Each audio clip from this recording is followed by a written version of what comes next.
All right, you ready to go?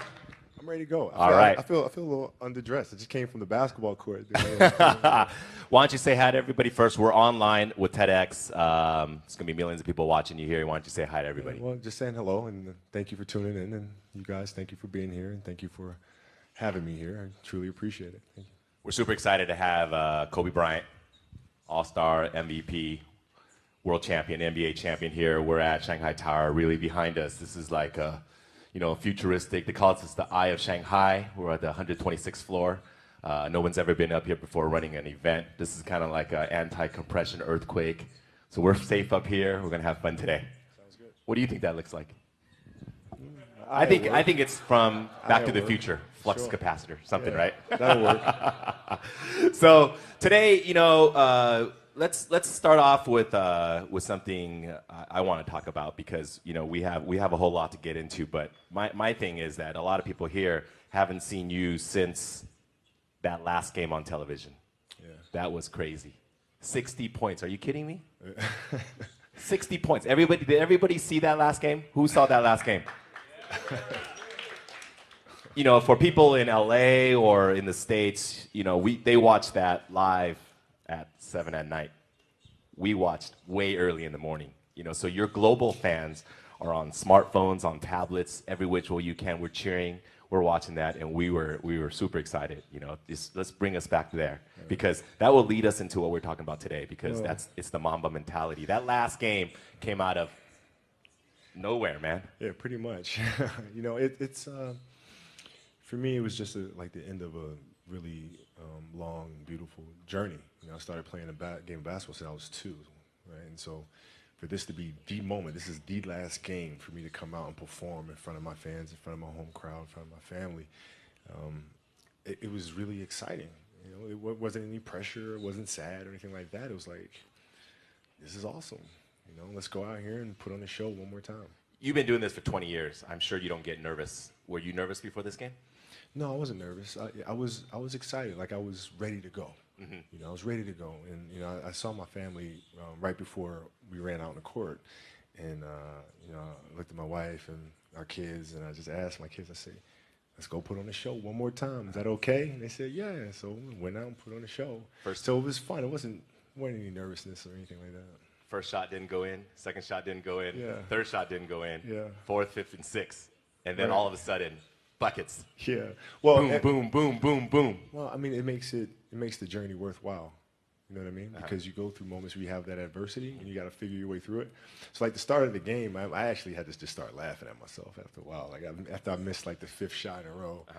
So this is pretty funny. I mean, this game can either be like, I can either turn it around or it's just going to be absolutely horrendous. Be the worst last game ever. So, from that point, I said, I'm comfortable. It's either going to be the worst last game ever or it's going to be the best last game ever, but I don't want anything in between. So that leads me to ask, because that last game, you've been doing something you've been doing since you were 4, 5 years old. It's not about the physical, because you've done this a million times. You've practiced the left hand, pull up mid-range, the right hand, pull up mid-range, the step back, the pivot, the reverse pivot, going at attacking different angles. You've been doing that. So it's not about physicalness because that's all ingrained. Was that last game fully just mental, just fighting through it and just say, look, I gotta do this? Yeah, it was, no, because I was ready to play. I was excited to play. Once the game started, it became the norm. It became reading defensive situations, positioning of my teammates, and just overall strategy and tactics. And it felt good to get back to that, because that's the part of the game that I enjoyed the most. The mindfulness of that game. Yeah, the fun of it's like a puzzle. You have to figure out what pieces go where, and that's the enjoyment in the game. I think that's where we're leading here today in our TEDx talk is the power of the mind. And I think because there's been so many athletes that have made the NBA the highest echelon of professional basketball in the world. And there's athletes that can jump as high as the sky, run as fast as a cheetah. They can hit buckets. They can react. But it's the special niche of players that have that mindfulness, that have that attacking mode, that relentless mode, that mode where they go ice cold last few minutes. I think that makes a difference between the great ones and the greatest ones, right? Yeah, it's funny. Like it's to me, the mentality is a really simple one in the sense that the confidence comes from preparation. So when the game's on the line, I'm not asking myself to do something that I haven't done thousands of times before, right? So when I prepare, I know what I'm capable of doing, I know what I'm comfortable doing, and I know what I'm not comfortable doing. Right? And so in those moments, if it looks like I'm ice cold or not nervous, it's because I've done it thousands of times before. So it's one more time. Right? So that leads me to talk about a lot of this Kobe tour this year in Asia is we reiterate the Mamba mentality. Can you talk a little bit about what the Mamba mentality is? Because that's something that's been developing over, I don't want to say 20 years. It's been developing for 35 years, right? Since you were a little kid, that Mamba mentality. Because you didn't start working when you got to the NBA. You started working when you were at Lower Merion, when you were in Italy, when you were 5, when you were playing Nerf basketball, right? So talk about the development of the Mamba mentality, the pillars, the 5 pillars of this Mamba mentality, and then we'll kind of break it down. Well, I mean, overall, the idea is a very simple one, and the Mamba mentality simply means trying to be the best version of yourself. That's what the mentality means. It means every day, you're trying to become better. And it's a constant quest. It's an infinite quest.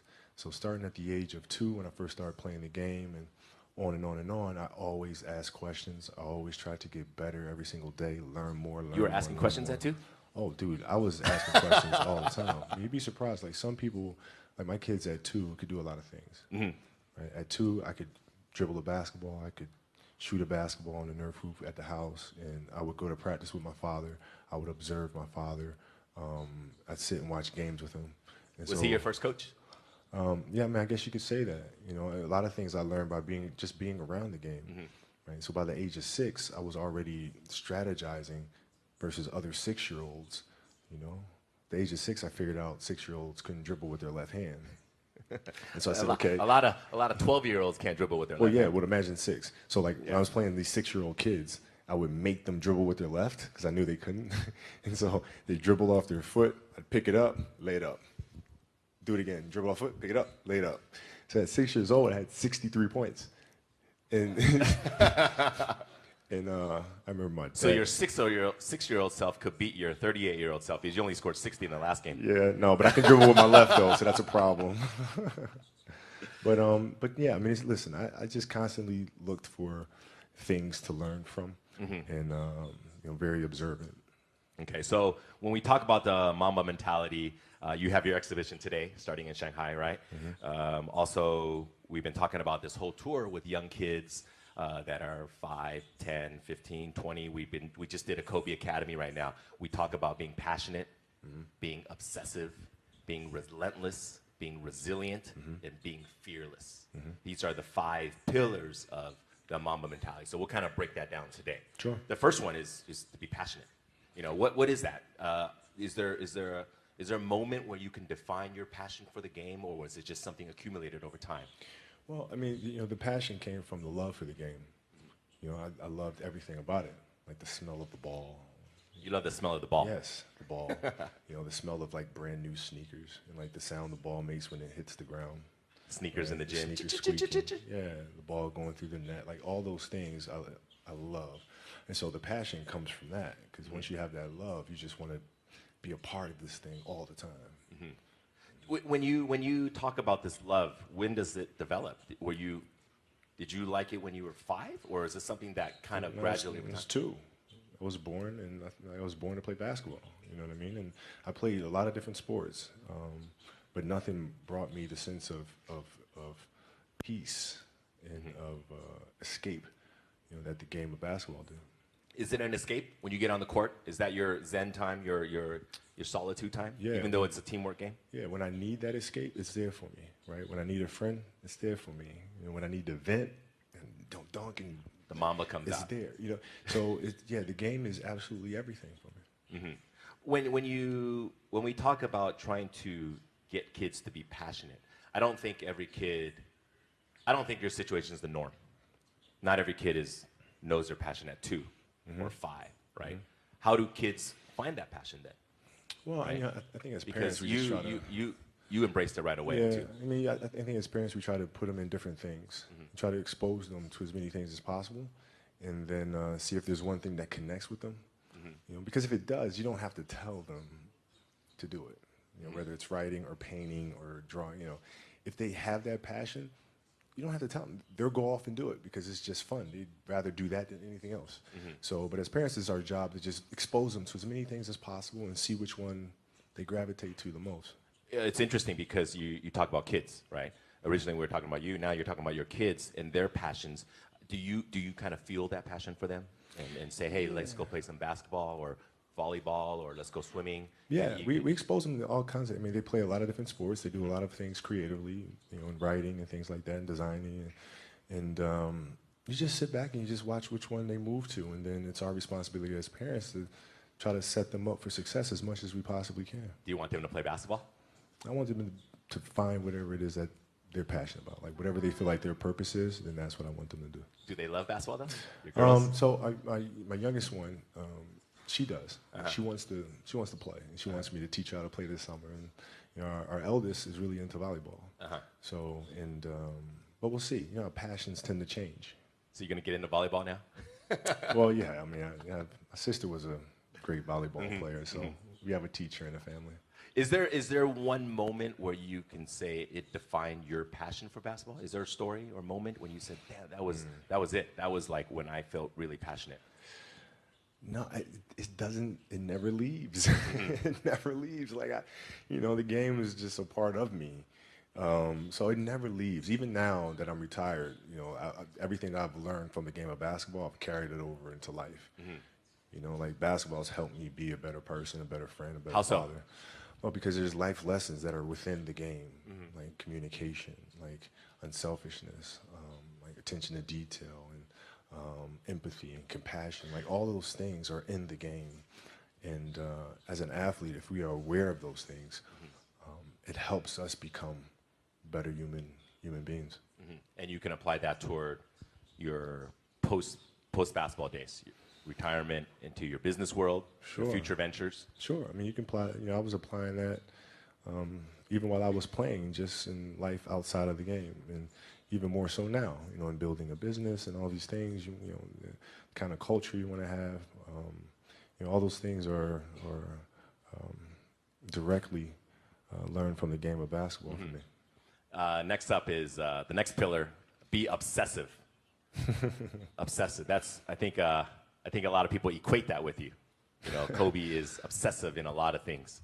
Yeah. We've been doing this for what, 8 years now, Asia tour. You know, I've been with you for a long way. The one moment that stands out of we've done, I don't know how many done. We've done what, 800 events. The one time was 4 a.m. We went out to practice at 4 a.m. And that was your idea to do it. But and then, you know, all these Nike people are like, no, let's not do that. And then you're like, let's do it at 4 a.m. So you got security, you got brand marketing, sports marketing going, no, let's not do it. You're like, let's do it. Because that's your obsessiveness, right? I mean, to me, it just makes complete sense. Not to us. But I don't, like, okay, so. See, all right. Usually, I'm sleeping at 4 a.m. You're working out. So Well, talk about that. Okay, so if your job is to try to be the best basketball player you can be, right? To do that, you have to practice, you have to train, right? You want to train as much as you can, as often as you can. So if you get up at 10 in the morning, train at 11, right? 12, say 12, train at 12, train for 2 hours, 12 to 2. You have to let your body recover. So you eat, recover, whatever. You get back out, you train, start training again at 6. Train from 6 to 8, right? And now you go home, you shower, you eat dinner, you go to bed, you wake up, you do it again, right? Those are 2 sessions, right? Now imagine you wake up at 3, you train at 4. You go 4 to 6, come home, breakfast, relax, blah, blah, blah. Now you're back at it again, 9 to 11, right? You relax, and now all of a sudden you're back at it again, 2 to 4, and now you're back at it again, 7 to 9. Look how much more training I have done by simply starting at 4, right? And so now you do that, and as the years go on, the separation that you have with your competitors and your peers just grows larger and larger and larger and larger and larger.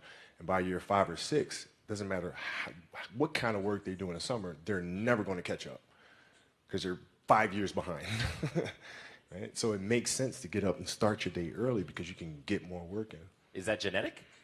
Or is that something you ingrained and trained yourself? No, it was Who just, taught you that? for me, it was just common sense. Like I can, if I start earlier, I can train more hours. And I know the other guys aren't doing it because I know what their training schedule is, right? So I know if I do this consistently over time, the gap's just going to widen and widen and widen and widen and widen, and they won't be able to get that back. Mm-hmm. So to me, it was just common sense and like thinking, how can I get an advantage? Oh, start earlier. Yeah, let's do that. When did you start doing that? Man, like high school. My first class in high school was 7:45. I used to get to the gym around 5 a.m. and I'd play before school. Mm-hmm.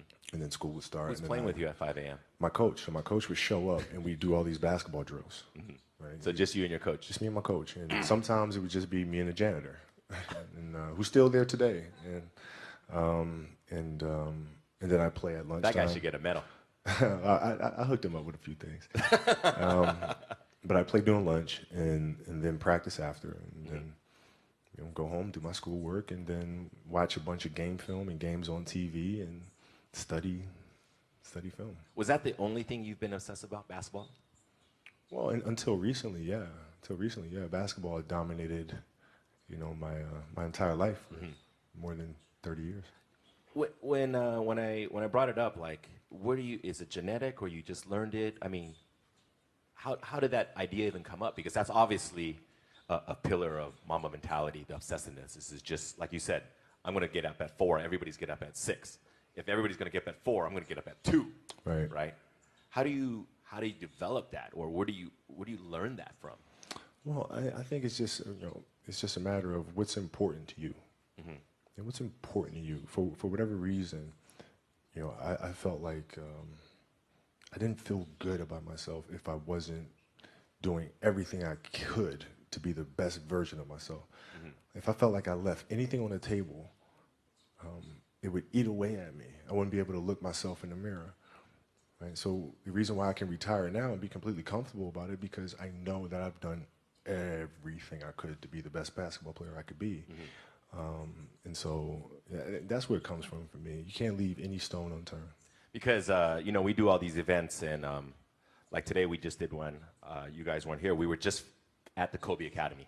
Mm-hmm. We just had all these kids, 24 best high school basketball players in China, playing basketball, running 5-on-5, running all these drills. And then at the end, we had this little game where all they had to do was run this drill called 17s. 17s is really simple. 1 minute, you got to run 17 times from sideline to sideline. It's tough. It's tough. You got to run it in 1 minute. If any of you have been playing basketball in high school, you know what I mean. It's a killer. It's all it is just grit. It's just, let's just run.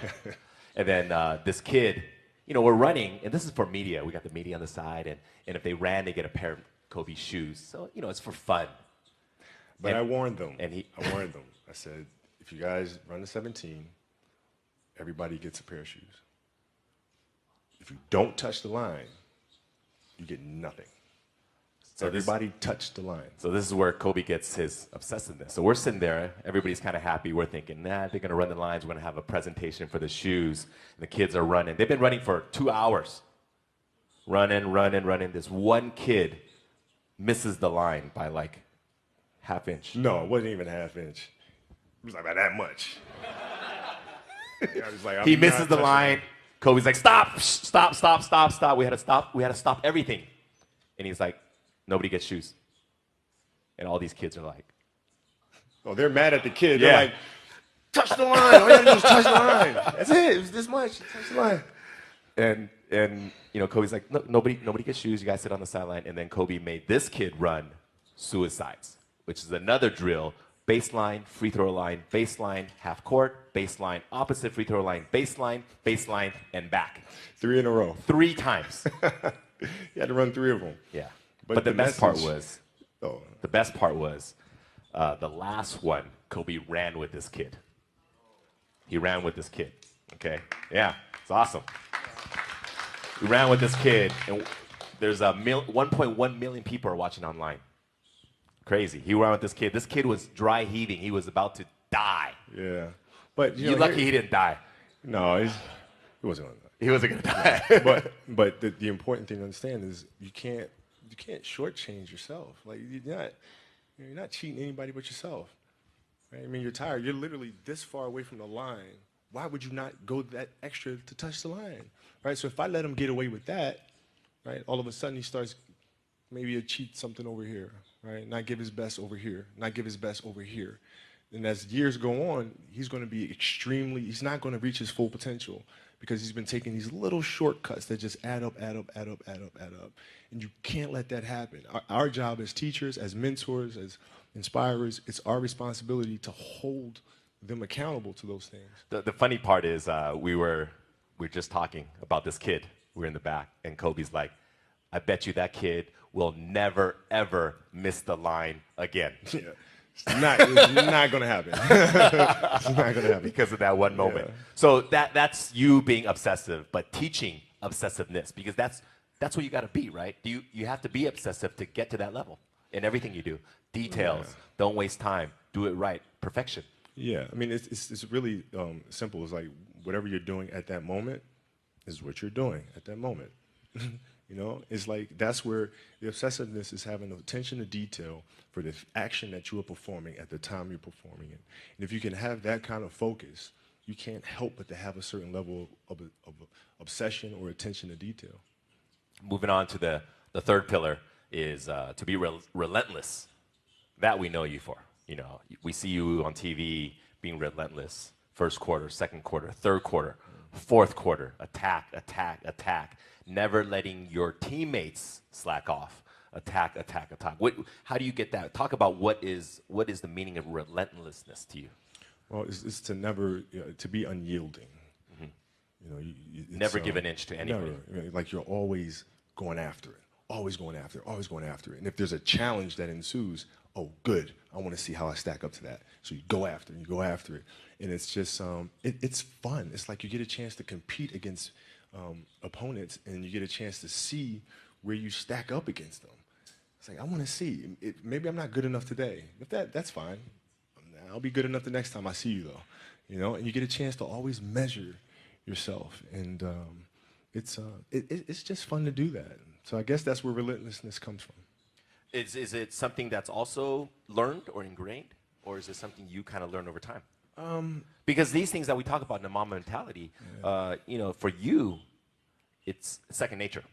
Mm-hmm. It's not for a lot of people, right? A lot of it is trained or it's not God-given. You know, I had to learn it as well, though, because I had a year of playing. Like when I played basketball in Italy, I was taller than everybody else and faster, like the age of 11. Right? And I came back to America to play basketball, and it was not the same thing because kids were bigger, stronger. And so I went through a summer of playing basketball in America where I didn't score 1 point.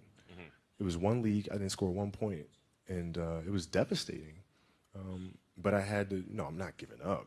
It's not going to happen. So you bounce back and you keep playing, you keep practicing. But I mean, it wasn't handed to me. You didn't score 1 point? Not one. I mean, not even a free throw. And you were 0. You were how old? 11. 11. Were you playing against 25-year-olds? No, I was playing against 11-year-olds. No, I was playing against 11-year-olds. That's hard to believe. Wow. I know. But I was playing against 11-year-olds, and I didn't score 1 point. And then did it hurt you? Were you? Well, yeah, it was very embarrassing because, you know, my father was a Philadelphia basketball legend. Mm-hmm. My uncle was a Philadelphia basketball legend. Mm-hmm. And now here I am, this kid with like these really big knee pads, and I'm walking around and I can't score anything. So it was like really embarrassing. That drove you? Of course it did. And I vowed to be much, much better. So you live for those moments where you're embarrassed, when you're down, people kick you, don't let you score. Those are the moments that drive you. Well, I mean, those are the moments that occur, right? So whatever moments occur, good, bad, or indifferent, I can use those moments to propel me forward, use those as fuel to help me be a better player. Is there a moment in your NBA career where you felt like you didn't hit that mark and that was a huge transition for you? Yeah, I always felt like I missed marks in the league. What were some of the down moments for you in basketball? Well, losing to the Celtics in the finals in 2008. I mean, that was tough. Oh, that hurt me too. Yeah, I mean, it was brutal. And I remember, you know, at night in the hotel room after we lost, just thinking to myself, I might never win another championship. Like I might have just Like, this is it. It's too hard to get back here. Maybe it's not in the cards to win another one. And so I go through that night of being mad. And then the next morning I wake up and I start thinking, nah, I got to fix this. So where did it go wrong? You know, why did we lose? Right? We weren't tough enough. Okay, we weren't tough enough. Whose responsibility is that to make the team tough? It's mine. All right, so now I have to start figuring out how I'm going to lead this team differently so to make sure that when we get to the finals the next time, we're tough and ready for this challenge. And, you know, that's how you bounce back from those moments. That was 2008. 2008. Right? 2008 against the Celtics. And, I mean, all of Laker Nation was hurt, especially because it was against the Celtics. Right? It was painful. Celtics. You can't lose. Celtics, come on. God. Celtics? Well, you know. Because also that was their like 17th, right? Yeah. For their organization. And the Lakers. We don't talk about that. Yeah. And then you bounce back the next year against Orlando. Orlando, right? beat Orlando, then got our revenge against the Celtics in 2010. Did beating the Celtics feel better than beating Orlando? Oh, yeah. Oh, yeah. Yes, yeah, oh, yeah. I mean, I grew up such a Lakers fan, and so, like, the Lakers and Celtics rivalry. You just hate them. Everything, yeah. Oh, like, you hate them. We can't, there's just no way I can be on a Lakers team that loses to the Celtics twice. No. You know, it's a funny thing no. because in Asia, me being here in Asia too, a lot of fans are fans of a player, and they love that player, and subsequently they love that team that player plays for. Mm-hmm. But growing up in the States, if you grew up in Philly, you were a Sixers fan. Right. And then if you grew up in LA, you were a Lakers fan. Right. You were also a Dodgers fan. And at the time, you were a Rams fan. You affiliated with your city. Right. And then the city that you hated was your arch enemy. So right. if you're a Laker fan, you just hate the Celtics, and you hate every team. Yeah. Every team that loses them. You root for every team against the Celtics. No question. Yeah. The enemy of my enemy is my friend. Yeah, you just want to see them do bad. Yeah, just do bad. And then if you were a Dodger fan, you just want to see the Giants lose, right? Right. So right. It's not necessarily good karma, but yeah, it's not. But when you lost to the Celtics and you beat them again, that moment, that's relentless because you coming back, and you had to come back and beat them on their court. Can't give up. And then was that a big moment for you beating the Celtics? It was huge, because I've seen us as a team grow so much from 2008. Powell, Lamar, all our guys, like how much we have grown since the last time we faced this team, and I couldn't be any more proud of them. It wasn't even about me. It was about sitting back and watching us as a group, and we just accomplished this amazing thing, and now we can all enjoy it together. So, moving on to the next pillar is to be resilient. I remember this time last year you came and we did a premiere for a movie you did, Muse, mm-hmm. and a big part of that movie was talking about your injury and coming back mm-hmm. to be resilient. Take us back to that day against Phoenix, right? When you injured your Achilles. It was Golden State. Oh, it was hard, man. Because the Achilles injury is the worst injury for an athlete. It's like the worst. It's like the kiss of death. And when I ruptured my Achilles, I knew what happened. I knew the severity of the injury, and I didn't know if I was going to come back from it. Yeah, in the locker room, you were crying. Yeah, I mean, I didn't. Like, this is it. Like, my career could be over right now. So how do you get back from that? Because, when you talk about injuries, people sprain their ankles, dislocate your fingers, but Achilles, people don't come back from that. Well, athletes don't come back from that to the level they were before. Yeah. How do you get that resilience? How do you fight that? Well, what I did is, I went home and I was just really angry, and angry. I was angry. I was mad. I was angry. I worked so hard for us to get to the playoffs and to have a chance to win another championship, and then this happened. So I had a lot of anger. And then from the anger, then I was sad. And then you start feeling bad for yourself. And then you say, all right, okay, I'm done being a baby. Okay, what am I going to do now? Because I can't sit here and give up. That's not an option. So now what? How long was the cycle from this anger? This is one night. One night? This is one night. It's one night. It was because like, you started writing in the middle of the night, right? You wrote that. You wrote that. And then it was okay. What are we gonna do? So it was one night. But then then you start It's a process. You look at process. What am I going to do? What can I control? Surgery, we'll do the surgery. Come out of the surgery, recover. From there, physical therapy. Okay, physical therapy, piece by piece by piece by piece by piece, start running, back on the court. And so I broke things down into sections and said, okay, I'm going to focus on resting right now. This is it. I'm going to focus on moving my toes and then walking. And then, so you look at every challenge at every step. And that's how you're able to be resilient and come back from these things. Because, you know, for your field in sports, injuries often happen, right? And to come back. But, you know, for most everyday people, it's something that they can't fathom because they don't have that type of resistance that they have to face, right? So how do they come back from it? Because sometimes people fail in their fields and their jobs or at school, young kids, you know, you don't have a good test score, you don't make the basketball team, or, you know, they have these disappointments. What is your advice to young kids to, you know, to face this adversity? How do you persevere? Well, like if you... Because you have that chemical makeup to fight through it. Yeah. Not all kids do. But every kid, every person has the ability to put one foot in front of the other. One step at a time. Right? So like if you're saying, okay, I'm going to climb Mount Everest, you're at the bottom of the mountain and you look up and you're going, I'm not going to climb Mount Everest, right? But if you break it down into sections and you just one foot in front of the other, one step at a time, next thing you know, you're at the top of the mountain. So the map, the plan is to set short-term goals. Yeah. And to get there, A to B, B to C, C to D. Coming back from my Achilles, I came back from the Achilles, and I was fine. And then the next year, I fractured my knee. Right? It's like, oh, here we go again. Come back from that next year, tear my shoulder. Here we go again. Right? But if I looked at those things in totality, it'd be depressing. But if I look at it as just the facts, this is it happened. Can't do anything about it. It happened. Now what are you going to do? One step at a time. Achilles, knee, shoulder, any step of the way you said, screw it, forget it, done, no more. No. Never. No. Well, no. Why?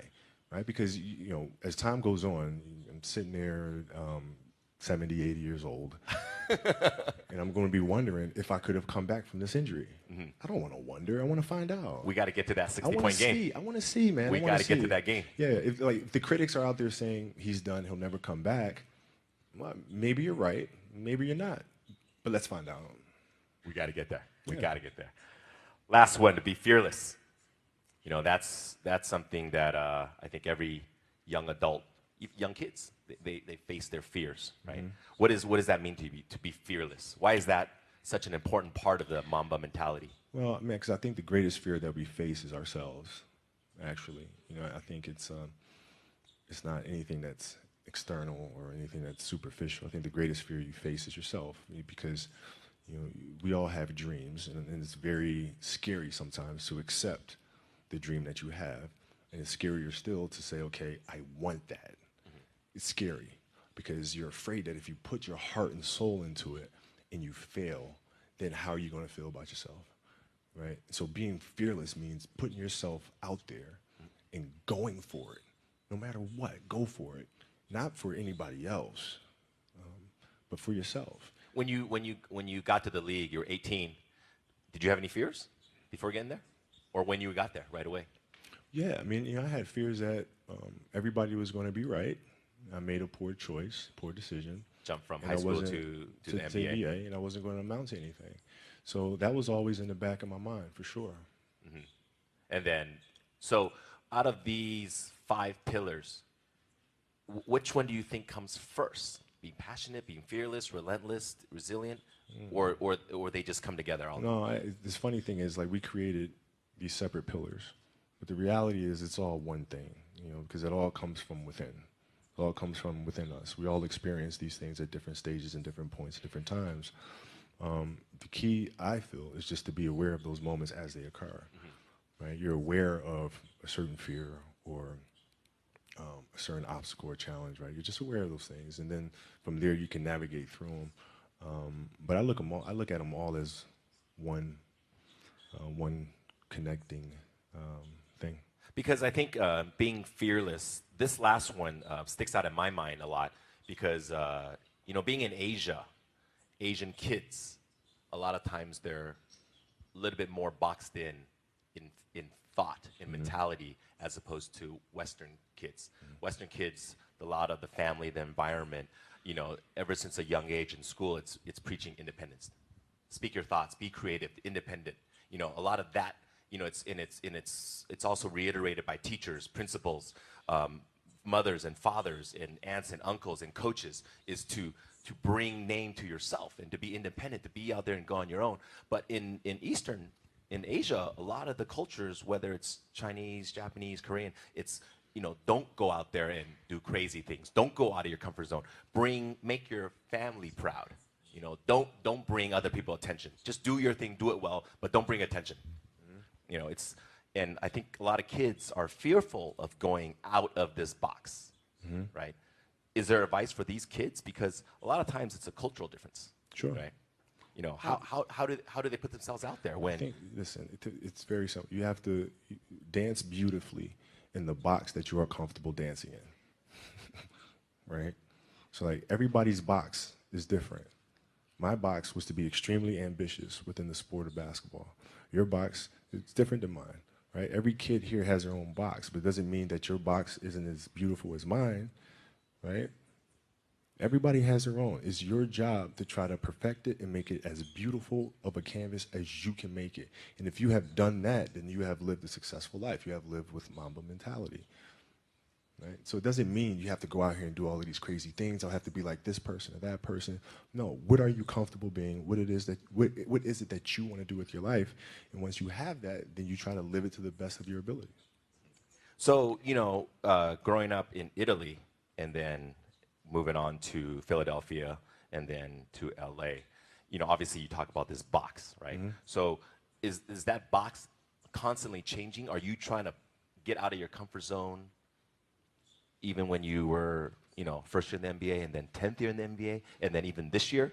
Does that box, this metaphorical box you talk about, does that change? No, I never looked at it as like I'm just going to, try something completely crazy or like just go out of my box sort of thing. I just looked at it as I want to be one of the best basketball players who have ever played. That's the end goal. Okay, how do I get there? How do I get there? And every decision I made in my life was centered around the process of helping me eventually get there. You know what I'm saying? So I had that purpose. And once I had that purpose, every decision that I made was centered around that purpose. You think you got there? Looking back upon it now, 2 decades in the NBA, high school, Italy to high school in Philadelphia to the NBA. You spent your whole career with one organization. To me, is your biggest accomplishment, to be with one team. Thank you. You look back upon it now. When you had your goals as a kid, you're 5 years old, you wanted to be in the NBA. And then when you're at Lower Merion in Philadelphia, and those dreams started to become, hey, I'm going to get there, right? And then you're in the NBA, you set goals for yourself. You talk about all the time. When you're young in the NBA, you set personal achievement goals. I'm going to win a game. I'm going to win a championship. I'm going to win the MVP. I'm going to win this. I'm going to win that. And then later on, you changed because you said, I'm just going to get better. And if I'm going to get a better left hand, I'm going to have a better three-pointer. I'm going to have a better free throw. Those other personal achievements come naturally. Now you're done. Played your final game, 60 points. You dropped it on Utah. Mamba out, right? Yeah. You look back upon it now. Where do you see yourself? Did you do everything you wanted to do? Did you become the best basketball player you can ever become? No, Did you become the best? It's GOAT? It's weird. Like my vision of what my goal is changed drastically as I got older. So like as a kid, I said I want to be the best ever, right? And now you go through your life and everything you do is try to be the best ever, be the best ever, be the best ever. And as you get older, you start understanding that those things are very superficial things, right? And everybody has a different opinion about it. No matter what you do, I can win 20 championships. There's always an opinion on who's the best. Everybody has different opinions. And so I started really kind of understanding maybe that's not the important thing. Maybe the important thing is to, how do we as a team grow? How do I help my teammates be better? So that was the first change for me. And then as I got older still, it became more about how are you inspiring others, right? To find themselves. That is the ultimate championship. So, won 5 championships. That's great. Another team won a championship this year. Team's going to win a championship next year. Those things come and they go. But what stays is, how do you use your passion and use that to inspire somebody else to create their passion? And then how can they pass that on to the next person? That is true success. So my goals have changed drastically from the time I was 6 years old to the time I was 17 to the time I was 25, and now sitting here at 37. So now you left the game of basketball. We're here in Shanghai. We're going to end our talk today because we've gone a little bit past our limit, but I think everybody is very happy to be here, and I think they learned a lot about the Mamba mentality, right? What's next, for you? Well, I mean, it's always teaching the game, right? Teaching the game through various ways.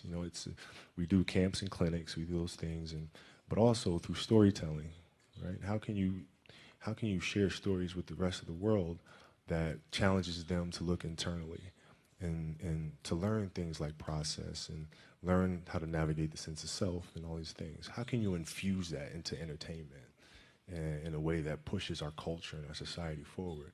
Those are the questions that I'm really, really intrigued by, and that's what we'll focus on. Ladies and gentlemen, one of the greatest of all time, Kobe Bryant. Thank you. Thanks so much. Thanks, everybody at TEDx. Mamba out. Thanks, everybody, for joining us today. I hope you enjoyed your time. Mamba mentality. Tell your friends. Thank you very much.